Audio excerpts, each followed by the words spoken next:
ايه اللي انت بتقدمه يخلوهم يرفضوا الايطاليين والرومانيين والبرتغاليين والفرنسويين ويجيبوا شركة مصرية؟ ايه اللي عندك مش موجود عند الناس التانية؟ هو احنا يمكن بنحاول نزود عدد ساعات في العمل، علشان تاريخ التسليم بيفرق معاهم جدا جدا. وجودة الشغل، جودة الشغل. انت عندك الحرفة المصرية ومندمجها بالسيستم الفرنساوي، فعامل الاتنين مع بعض. المصري في شغل الجبس والديكورات على العظمة الفن اللي احنا بنشوفه في فرنسا والبرتغال وإيطاليا يقدر يثبت وجوده وسط الناس دي؟ طبعا طبعا.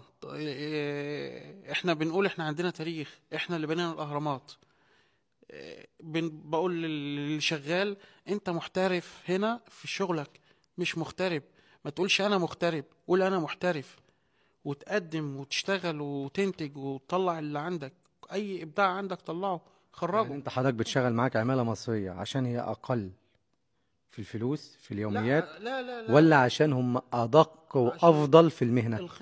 الخبرة هتوفر وتخسر في الشغل، طب ايه الناتج؟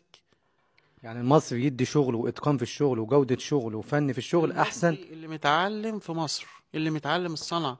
مفيش واحد يجي يقول لي مثلا: طب انا عايز اتعلم، او انا نص